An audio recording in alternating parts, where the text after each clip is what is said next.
Canada کے شہر Toronto میں حجاب پہنے مسلمان لڑکی پر حملہ، حجاب کاٹنے کی کوشش، لڑکی خوفزدہ۔ تفصیلات کے مطابق کینیڈا کے شہر ٹورانٹو میں پولیس ممکنہ نفرت سے متعلق جرائم کی تحقیقات کر رہی ہے، جب ایک 11 سالہ مسلمان لڑکی پر ایک شخص نے اس وقت حملہ کیا جب وہ اسکول جا رہی تھی۔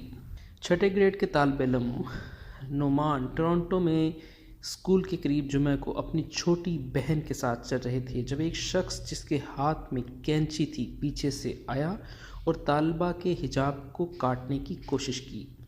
لڑکی واپس مڑی اور چلائی اور خود کو چھڑانے کی کوشش کی تو حملہ آور واپس ہو گیا، لیکن پھر دوبارہ وہی شخص واپس آیا اور دوبارہ حجاب کاٹنے کی کوشش کی۔ لڑکی کا کہنا تھا کہ اسے اس واقعے سے بہت افسوس ہوا اور وہ اس واقعے کے بعد بہت ڈری ہوئی ہے۔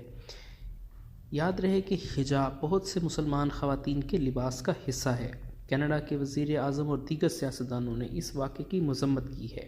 ان کا کہنا تھا کہ میرا دل اس لڑکی کے لیے دکھی ہے جس پر حملہ کیا گیا۔ میں تصور بھی نہیں کر سکتا کہ وہ کتنی ڈری ہوئی ہوگی۔ میں انہیں، اس کی فیملی اور دوستوں کو بتانا چاہتا ہوں کہ یہ وہ کینیڈا نہیں ہے جو اصل کینیڈا ہے۔ ٹورانٹو کے وزیر اعظم نے اسے نفرت کا بزدلانہ عمل قرار دیا جس کی صوبے میں قطعاً کوئی گنجائش نہیں۔ انہوں نے کہا کہ ہمیں اس لڑکی کی حمایت میں کھڑا ہونا چاہیے جس پر صرف اس لیے حملہ کیا گیا کہ اس نے حجاب پہن رکھا تھا۔